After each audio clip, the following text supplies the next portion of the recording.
Thank you all for joining us. I can't believe it's already May. We were just talking about May showers or snowfalls or flowers. So hopefully we're all out of the snow. But I'm really happy today because we are talking about our May Ability Grand Round series. So many of you, I see familiar faces. It's wonderful to have you back. And I see new faces. It's great to have new people join us each month.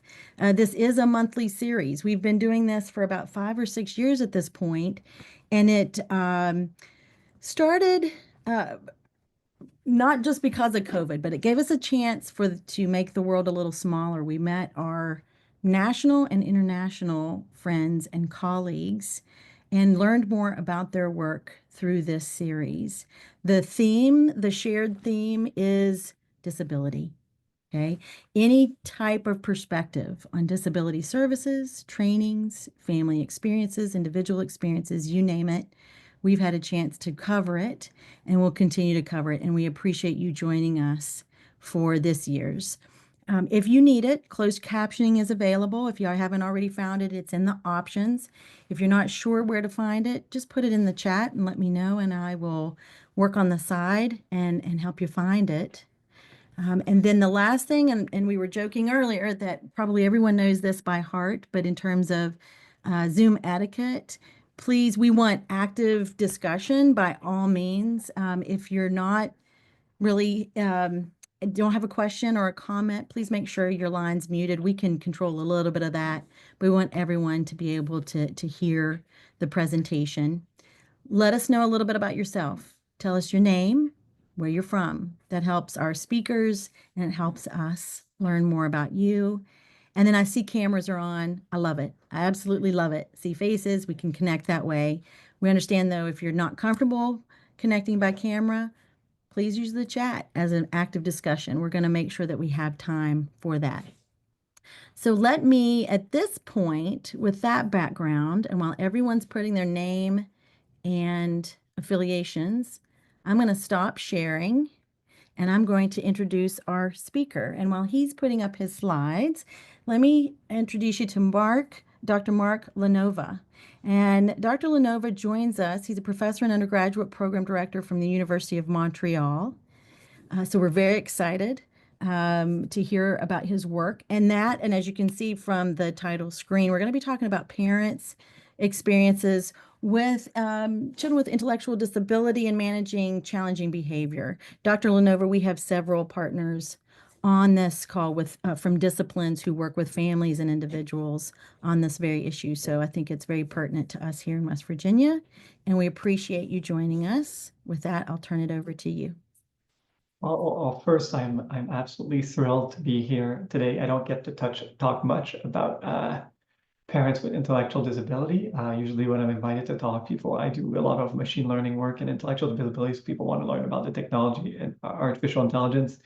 But the topic of parents with intellectual disability is a topic that's really close to my heart, because I feel that it's really an underserved population that is also often underestimated.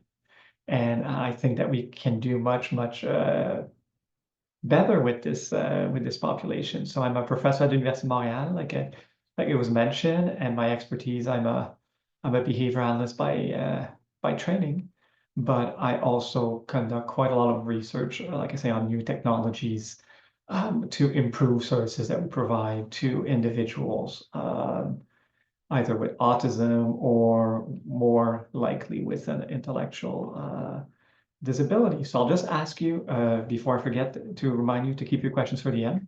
So it's going to be easier for me to answer all of them at the end for you guys if you have any, but please do not be shy and you can raise your hand at the end. I saved 10 minutes for us to discuss everything.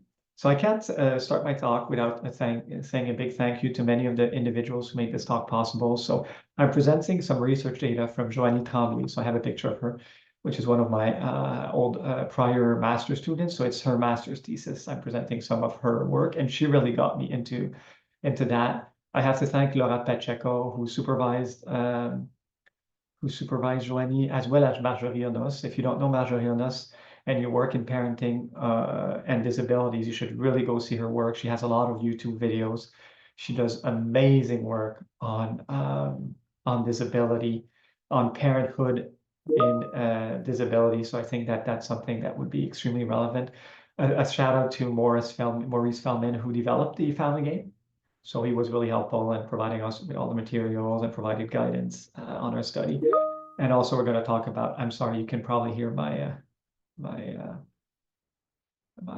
sound popping up. I don't know how to deactivate it anymore, but a good thank you also for a big thank you to the family participating in this study, and we'll discuss a bit more about them. I like to start these talks really by showing a video. So this is from a project, if my memory is correct, from Australia. And these are questions asked to some moms with developmental disability. So it's from the University of Sydney, as you can see.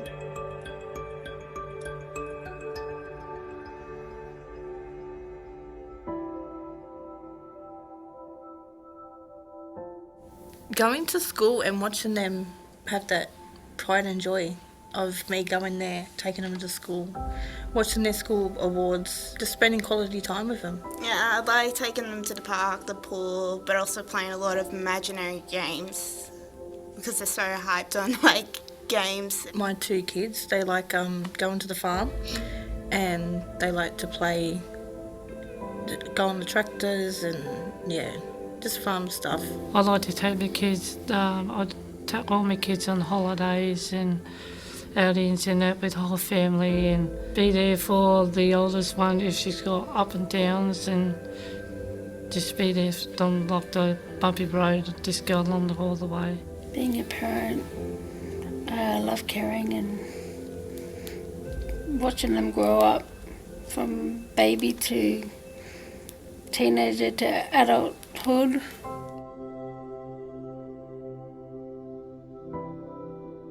The most challenging thing is like working out what to do when they've got behaviours and you can't settle them and stuff. I think the hardest part is like realizing that your child has seizures, rushing them to the hospital and realizing that your youngest child actually has brain bleeds and all that. So the most challenging part is working with doctors and also finding out the other two have different disabilities that will affect them throughout life with all the medications that two are on. It's really hard sometimes. Yeah, it is hard. It's like the challenging part is just realizing there's so much like medical field that you have to worry about and the development and schools and that, but also like how to deal with their behaviours all in mixed in all that. Like when they go to school, how do you deal with the teachers and how do you deal with their certain friend groups and that. What do you find challenging with your children? I don't want to bring my kids up the way I used to be. I want them to be themselves and more confident in that. You do when you have kids, you just want to be the absolute best parent that you can ever be when you have kids. And you want to support the kids from if they got any problems, or you be there for them in that. When you wake up and you see the kids every morning and you have those challenges of not knowing what to do with your children is really hard for me, because you just try to do the best thing for them and then you just don't know. And especially having with a disability children, you don't know how to look after them and know their needs when they can't actually tell you what's wrong. I don't want to be the kids like in my life when I was younger, because I had a bad run when I was younger, and I don't want my kids to do that like that. I always have challenges, being stressed, not knowing what to do, and then you go back on how to do this and how to do that with your kids with special needs.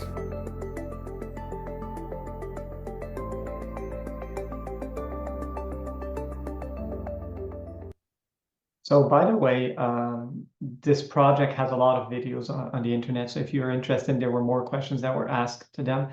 And I show this video first because I want to put it in perspective.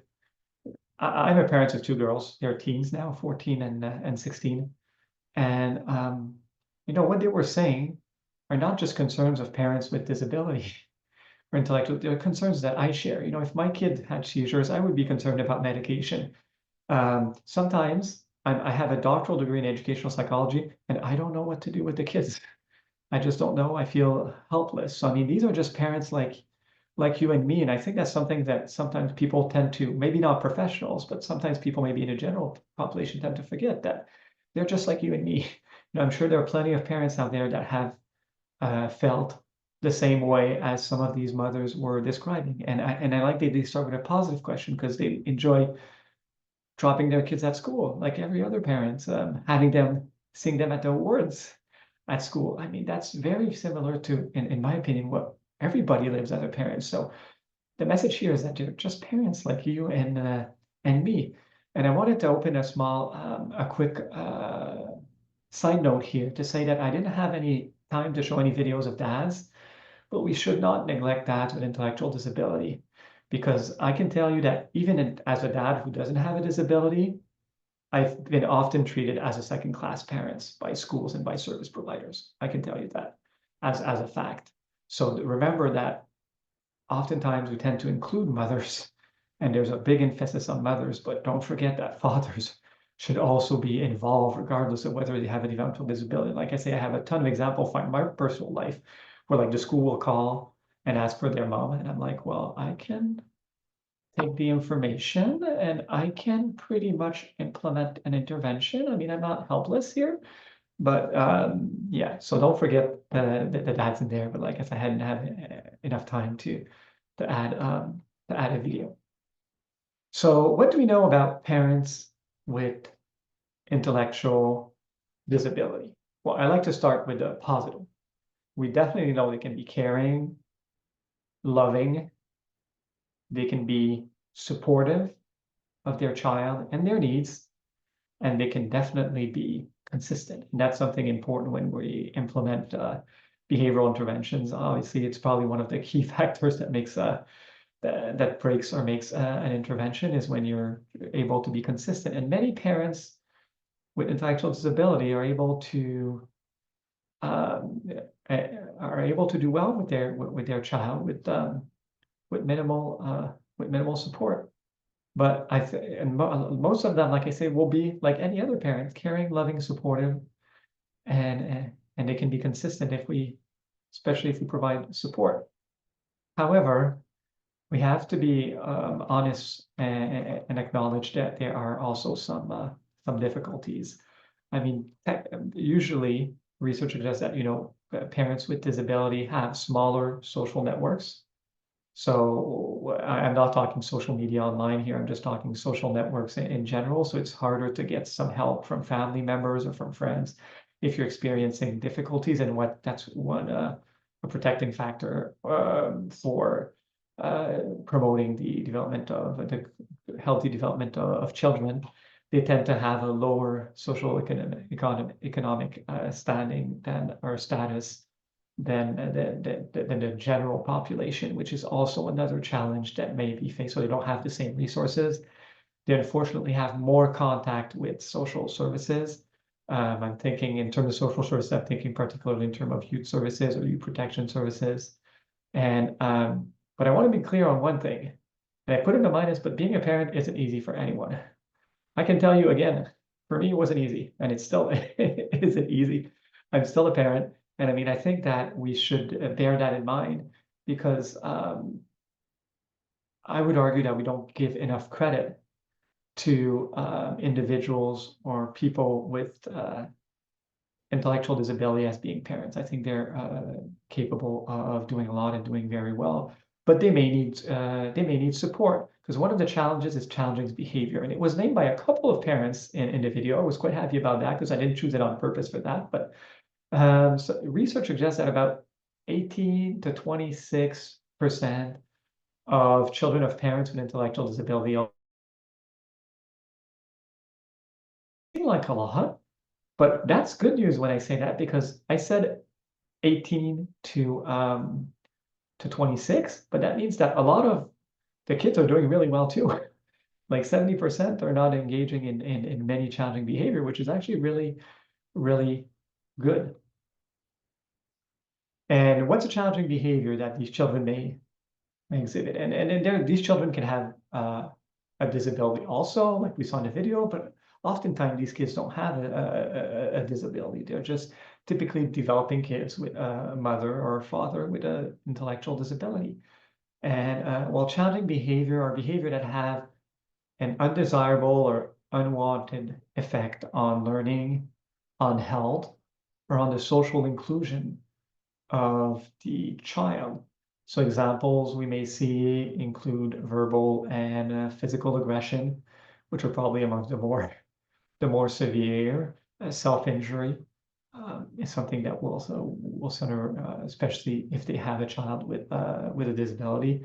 Destruction, so material destruction, destruction of property, and non-cooperation. And non-cooperation, I put a little star around it because there's a whole debate about, whether we should teach children, to cooperate, because we don't want to we don't want children to cooperate with inadequate demands.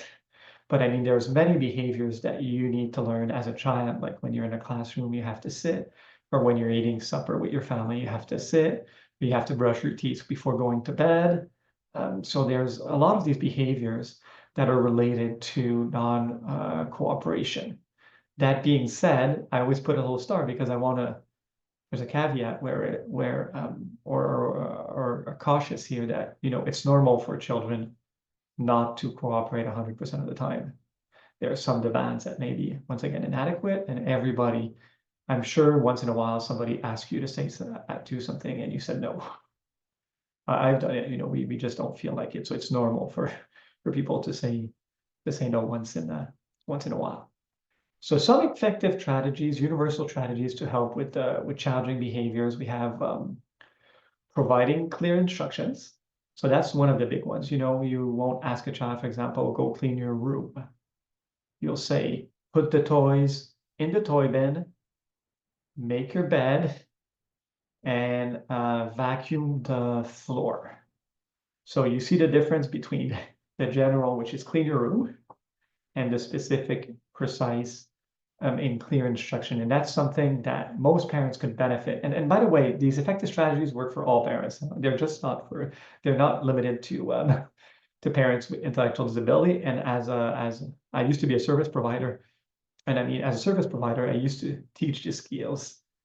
I could teach these skills to regular parents, to parents who don't have, or regular, that's probably not the good term, but to a neurotypical parents, and teach them these types of skills. So they apply as much to a parent who has or who has not an intellectual disability. We teach them to provide reinforcement. So reinforcement here, I don't know, we're talking a lot about praise, notably. So we're not necessarily talking, for example, about food reinforcement, but really more about praise, about social reinforcement. So, and that's a big issue in classrooms. I don't know if some of you work in classrooms, but a child is a lot more likely to get attention in a classroom if he or she misbehaves versus if they behave appropriately.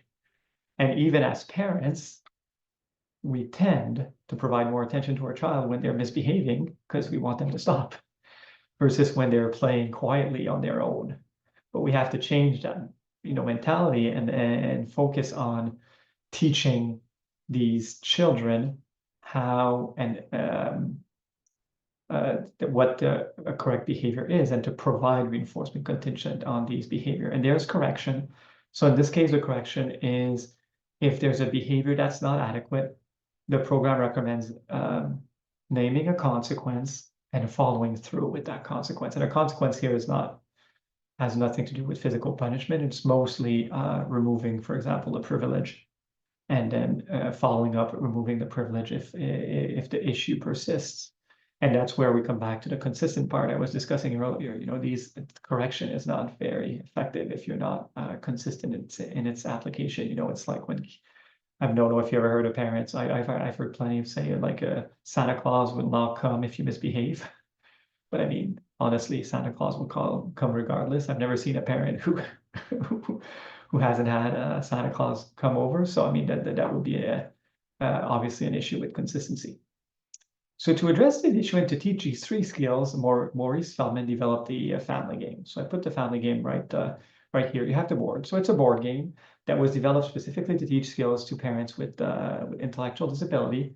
So there's one board with 20 squares. So you can see some of the squares here. You can see like you can lose a turn, you draw a card, and I'll discuss more about drawing cards because that's the most important. Go back one space and you can tell a story about your family, tell a story about your child, tell a funny family story. So basically the game is you roll a die and then you advance. You start on start, you advance, and then you do whatever is on the square that you're on. And you have 2 movers because each one can play. So the person doing the intervention as well as the person with disability. And you have 120 cards, so 40 per strategy. So the 3 strategies are the one we saw before. So clear instruction, reinforcement, and correction. And these cards are situations that the parents has to respond to. So for example, your children have finished breakfast and have left their cereal bowls on the table. You want them to take them to the sink. What do you do? Well, that's an example for a clear instruction card. So you tell them to take your bowl and put it in the sink. So you want a clear instruction. Praise, an example of a card to teach praise would be your children finish their breakfast and put their cereal bowls in their sink without you asking. What do you say?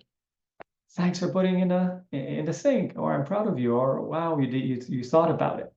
So that's all about providing reinforcement. You also have correction. So you ask your children to clean up their toys. They ignore you. What do? Well, you say, if you do not clean up your toys, you will not be able to go play your video games, for example, and then you follow through with that. So you see how there are cards for each strategies. Some of these cards are standard. Some are made with the family based on their individual situation. So there's 2 types of cards. Yeah, when we draw a card, you just have to model the expected behavior that is described that you would do. So basically, it's a role play situation. So you pretend that your playing partner is the child, and you tell them what you would say to them. So in the cards, what we did in the study, just so you know, we had 120 cards, but we only did the teaching or the training with about, I think it's 30 cards per strategy. So 10 cards were never used during the game because we wanted to test for generalization, because we wanted to see whether the parents we don't want them to memorize all the cards. We want them to actually be able to apply it to novel situations. So that's why we didn't use all the cards as part of because I'll discuss the research project in more details in a few slides, but we did not use all the cards. We just used, I think it's 90 cards, and then we reserved 10 per strategy, so 30 in total, to test for generalization. And one thing we noticed, and I'll mention it a bit later, but when you play a lot, parents tend to have no more stories to tell you about their family or their child. So that's one improvement about the game that I'll discuss a bit. I'll discuss a bit later. So the original study about the family game was conducted by I went too fast. Was conducted by a student of Maurice, Munaza Tahir, who did her I think it was her master's thesis on the program. So they evaluated the game with 2 mothers who had multiple kids. So 2 mothers of children with disability. They both had multiple kids and more than 10, and even some in their late teen, to see, well, how would the family game work? Would it produce changes in behavior or not in the parent? And what would be some of the observed? And what they observe is they studied it with 2 mothers, and it might not seem that a lot for those who aren't researchers, but they use something called a single case experimental design, and I'll show you an exemplar after, because that's what I did too. And these can be pretty robust, even if you have only 2 or 3 families.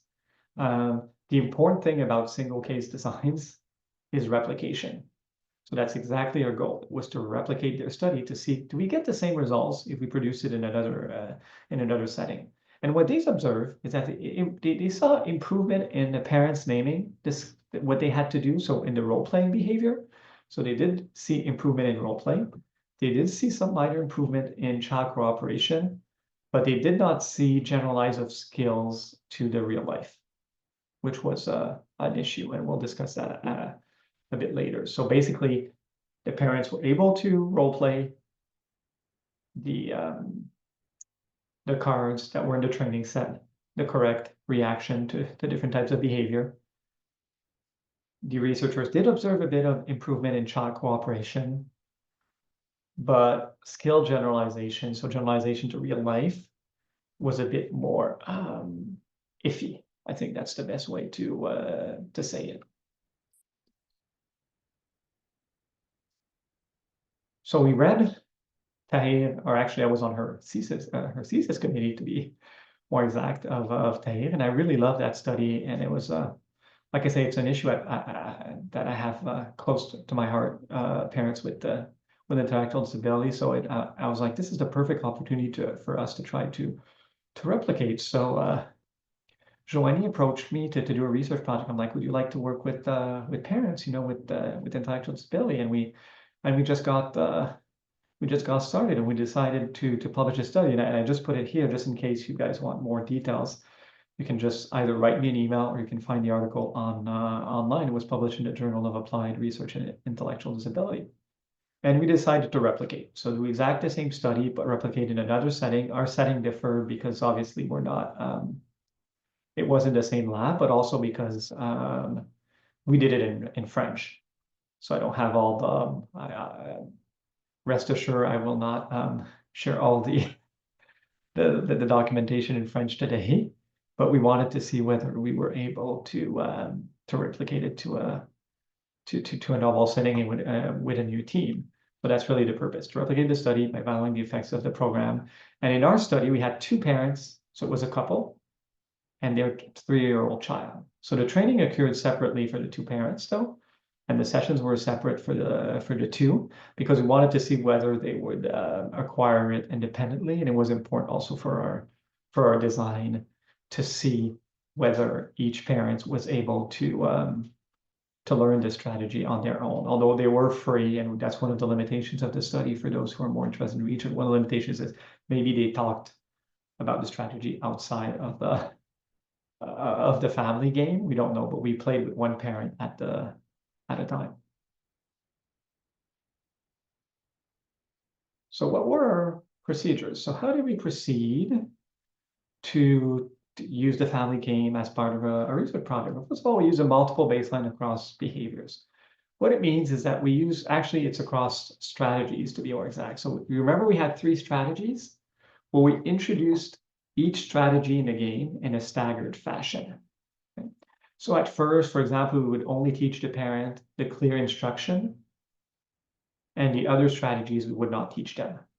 Then once they were pretty good at clear instructions, then we went to reinforcement, and then we thought the reinforcement strategy. And then we ended with the correction strategies at the end. But we still continued monitoring the other strategies during this time. So this is really a classical, for those who do research, it's a classical multiple baseline. For those who don't do research, don't worry, I'll show you a graph after, which you'll see our different panel, how the behavior evolves over time. And we did 1 60 to 90 session. Oh God, there's a word missing. 1 60 to 90 minute session per week. So there's a minute missing right here. A minute session per week. And then we started with baseline. So baseline was no game. We just randomly picked 10 cards for the strategy, asked the parent to role play what they would do in each situation. So you know the cards, and that's it. And what's important during baseline is we provide no feedback to the parent, because we won't want to tell them, oh, that's a good strategy, that's a bad strategy, because we just want to see their baseline. So how would they behave if they did not participate in the family game. Then following baseline, which was staggered across the different strategies, we implement our intervention, which was just basically playing the game. And in playing the game, one component that I did not mention earlier that's really important is when a parent correctly role-played the situation, the trainer provided reinforcement. So they provided praise. They said, oh, good job. That's exactly what you should do in that situation. If your child, for example, my situation for earlier with the breakfast, well, if you told your child, take your bowl and put it in the sink, and they said it correctly, you just provide praise. If they did it incorrectly, then you provided feedback, modeling, and practice. Okay? So that is you said, oh, let's say they said, well, the parents said you have to clean up, which is very vague. Then you would say, no, that's a nice try, but you try to be a bit more specific, and then you model the behavior for the parent, and then the parent practices the behavior that they just role played incorrectly. So that's it's a procedure, for those who know, similar, not exactly the same, but similar to behavioral skills training that was implemented for each of these situations. Then we did a follow-up 1 month later. So after 1 month after the end of the game, so we went through, we made sure they mastered, then we did a follow-up to see if they maintained their skills, and we measured social validity. Social validity is to look at is the program acceptable, appropriate to the family? What do they think of the program? So it's basically the perception of the program, and to measure that, we use something called the treatment acceptability rating form revised. So the TARF are to see whether the parents improved, or to see not if they improved, if what they thought of the program and its appropriateness. Then we also went on to measure generalization. So we had two things. We had the generalization card. So you remember earlier I told you we had 40 cards per strategy, 30 cards were used for training, and 10 were reserved for generalization. So these are cards on which we never provided any feedback, any reinforcement. We provided nothing. We just wanted to see whether these parents were able to generalize to novel situations which they had never seen before. So I think that's something that's really that's really important when we conduct this type of research, and you'll see why when we look at some of the graphs.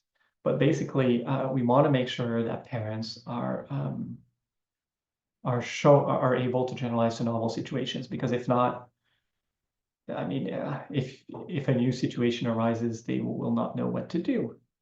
And then we had to do, and we didn't have to, but we did in situ probes. In situ probes was to check whether the parents applied their skills in real life settings. So we would we would observe them for 30 minutes. We would ask them to make requests to their child on a regular basis during the 30 minutes, and we provided absolutely no feedback. Our goal was just to observe normal, or as normal as we could, family-parent interactions, to see whether the parents were implementing the 3 strategies correctly or incorrectly. So that's really in my opinion, the gold standard to verify whether our program was effective. So was the individual or the parent showing these skills now in real life? And I'm going to present our results. I'm going to explain. I have a lot of graphs because I love graphs, and I love showing my stuff on graphs.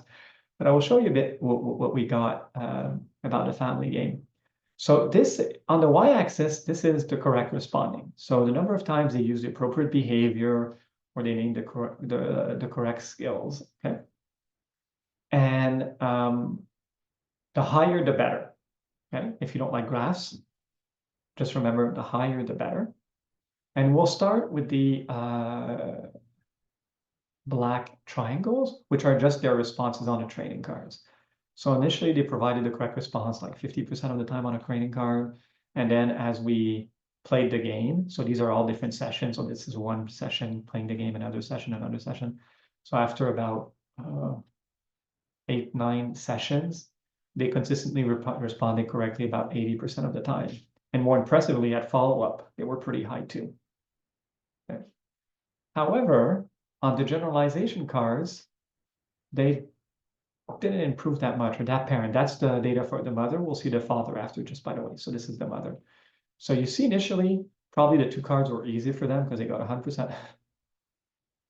And then they got 50, 50. You can't really see it, but it's under it. And then 50, 50. They're always like at 50% for the generalization cards.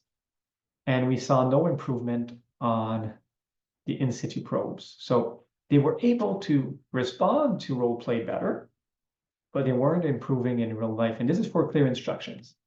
We did the same thing. So the second panel is for reinforcement.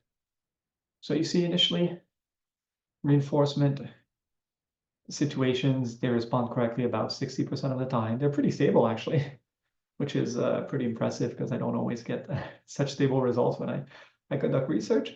And you can see the generalization cards are about at 50, which makes sense. And they barely reinforce the behavior of their child in real life settings. Okay, these are the in situ probes. Once we start teaching, you can see right away that they get really good at reinforcement. And actually, and even on the generalization card at follow-up, this parent is doing pretty good.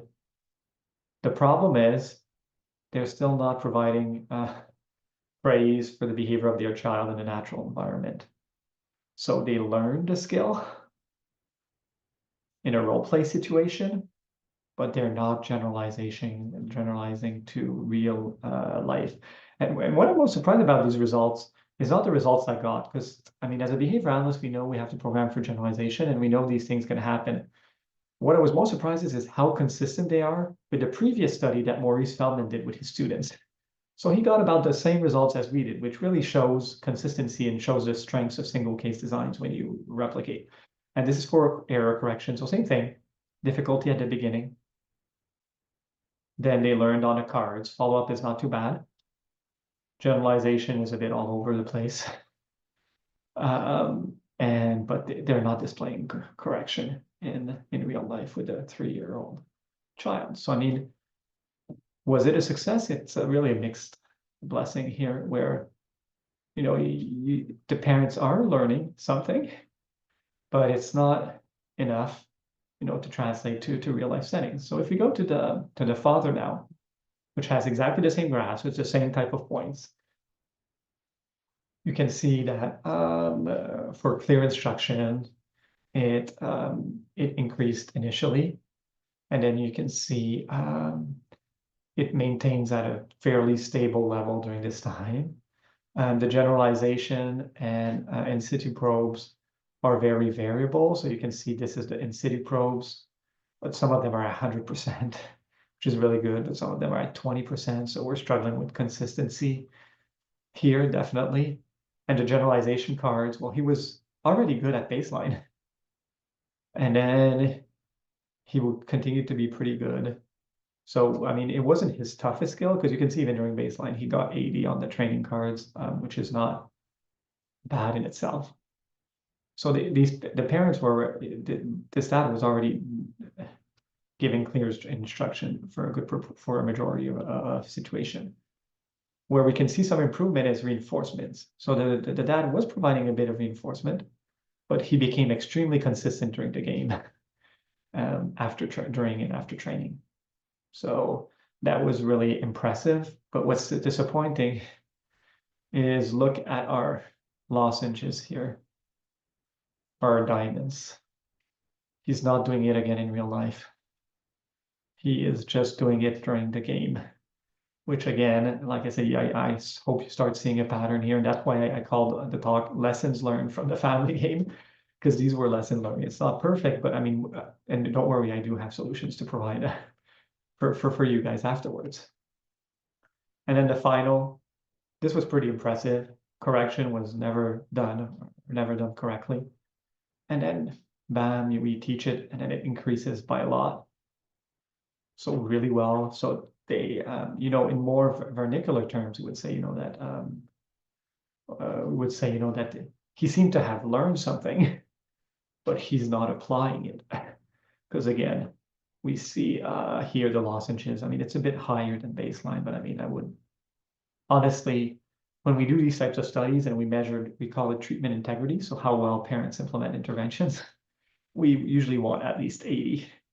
So I mean, even if there's a minor improvement, I mean, it's still at 33%. It's not enough to maintain and produce a meaningful change in behavior. So then we measured the social validity. The social validity is really what the parents think about the program. Was it helpful? Was it appropriate format? And both parents rated it very highly, so 4.7 on 5.0, which is really high for social validity measures. And the main comment from the mother was that it helped her better respond to challenging behaviors.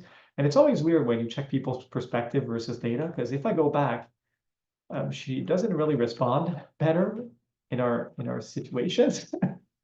You know, she's not responding better, but she feels she is, right?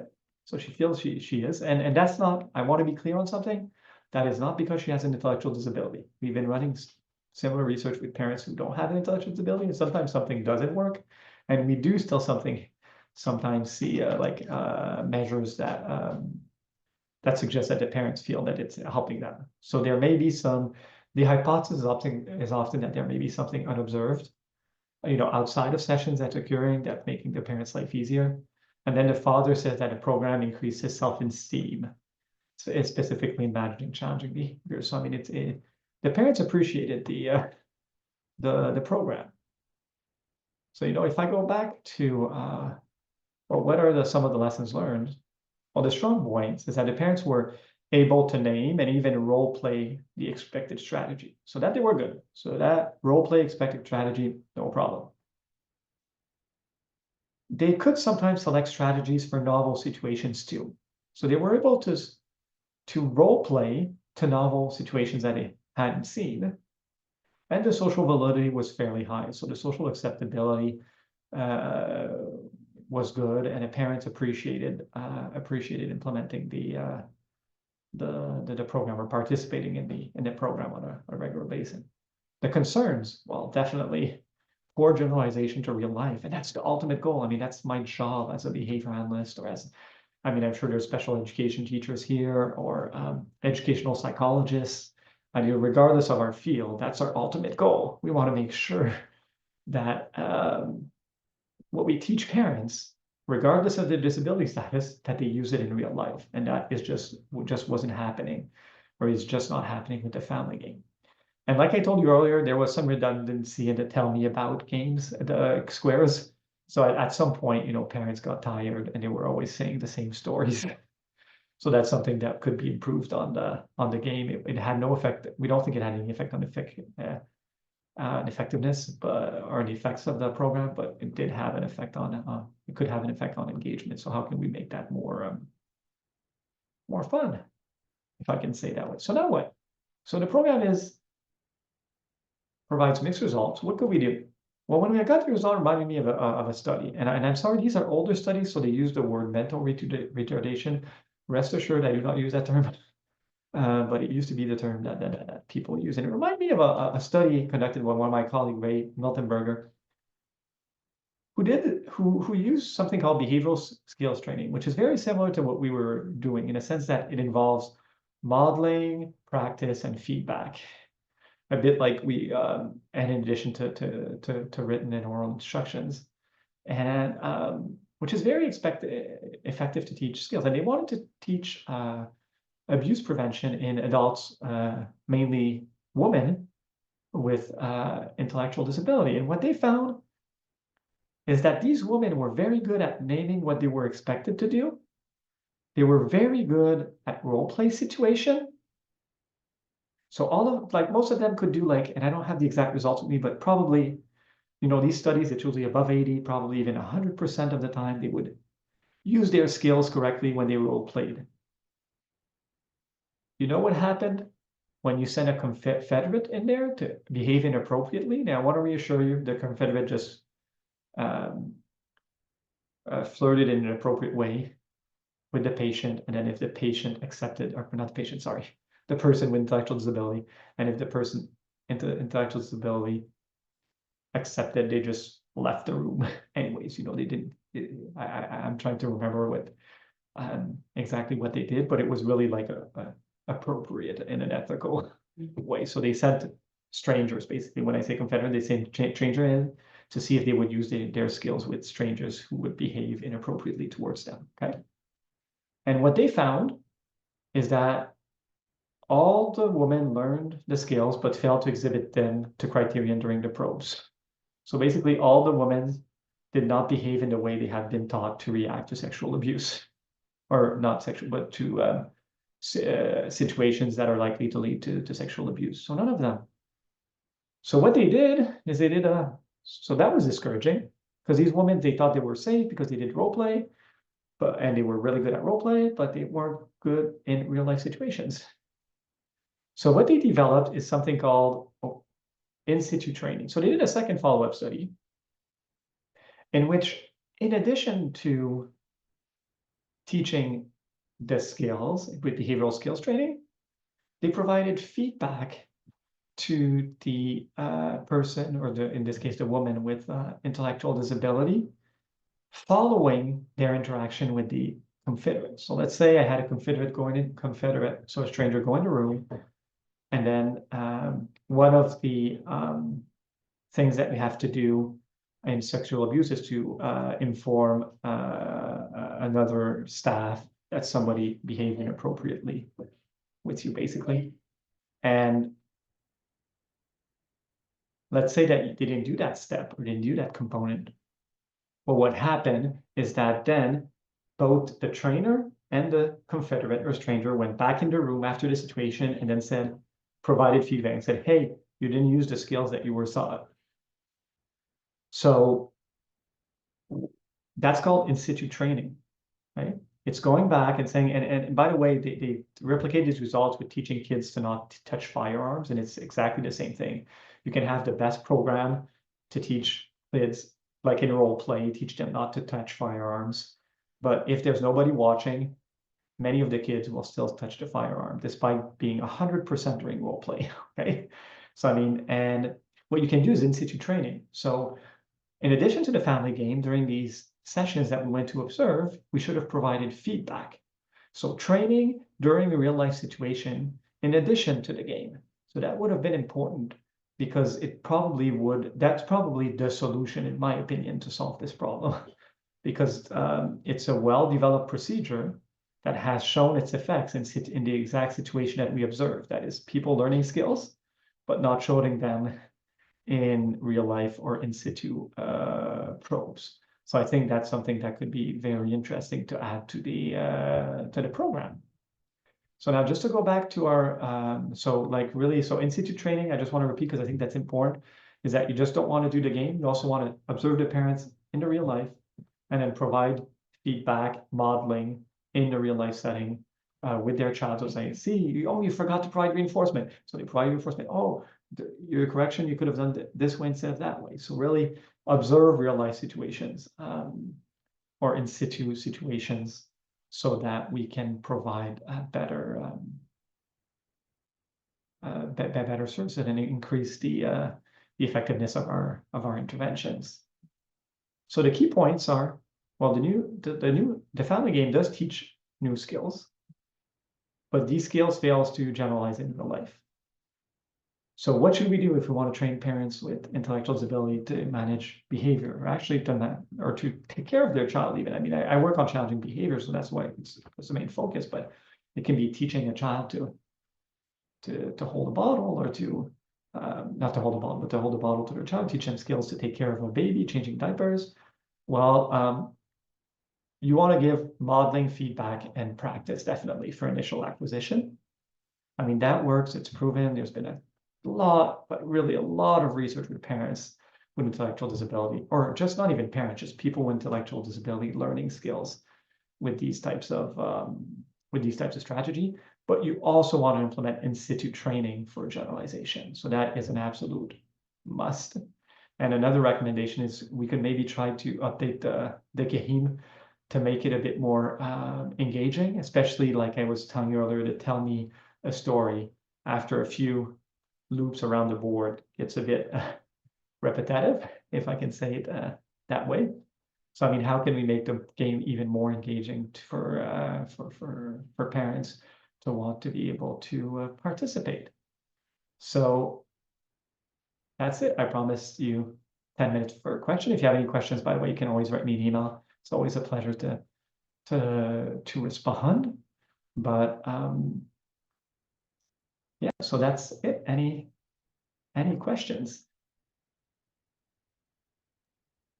Thank you, Dr. Lanovaz. Any questions?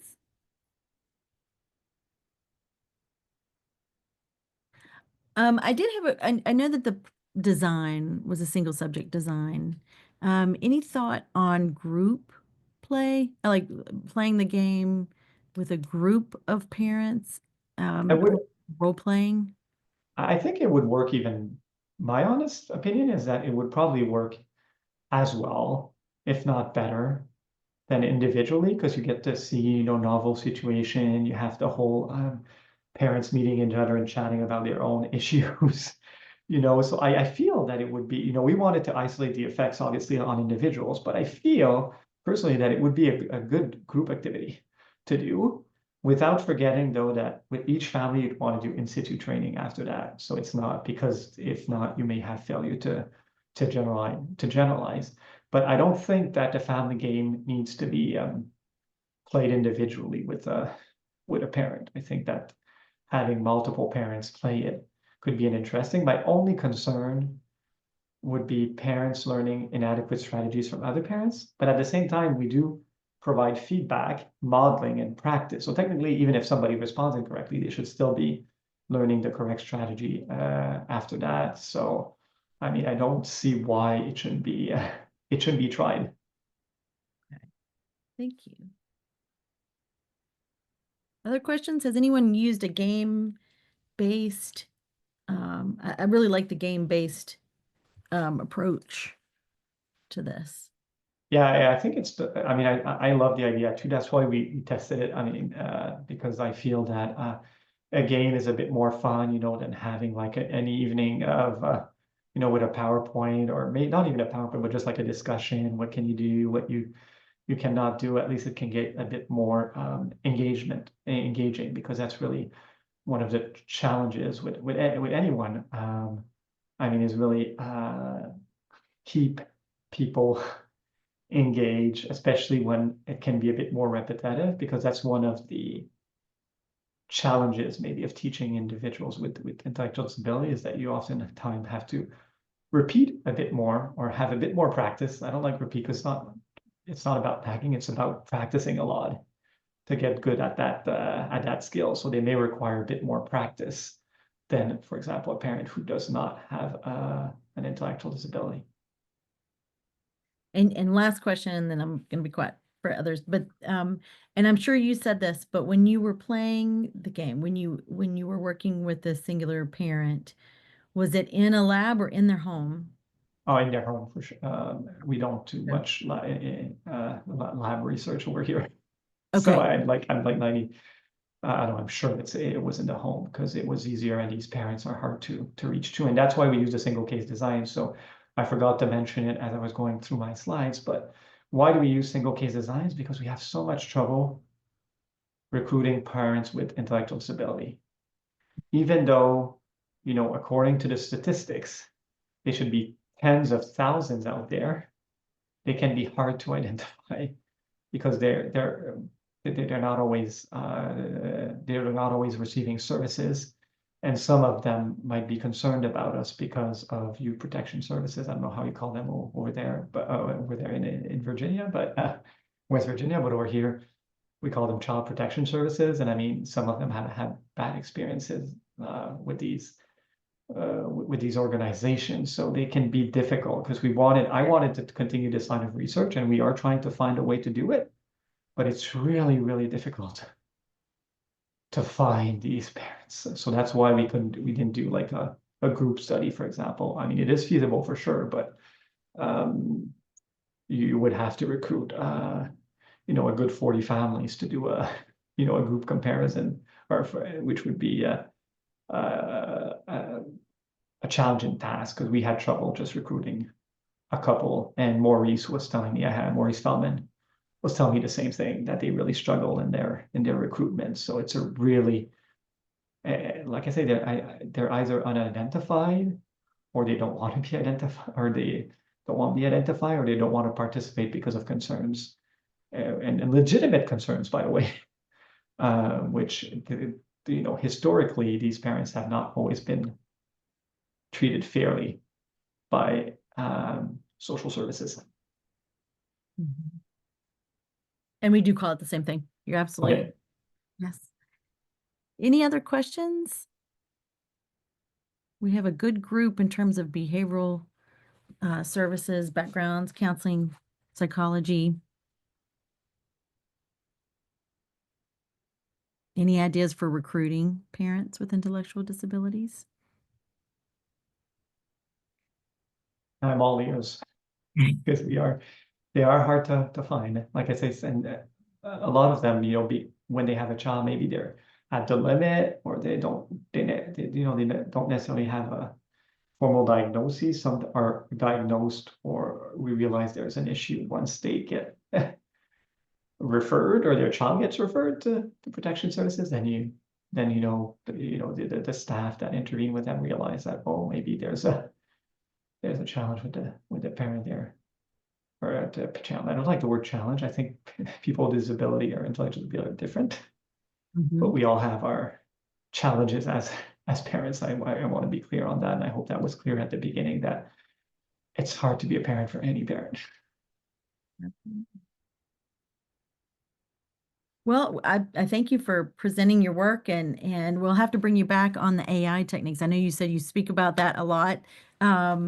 So curious, and AI is always a fascinating topic. So I'll be checking in with you later, but thank you for joining us today to talk about the game, and everyone, thank you for spending your time this afternoon. Appreciate it. Take Well, care. thanks for the invitation, and bye, everyone. Thank you. Bye-bye.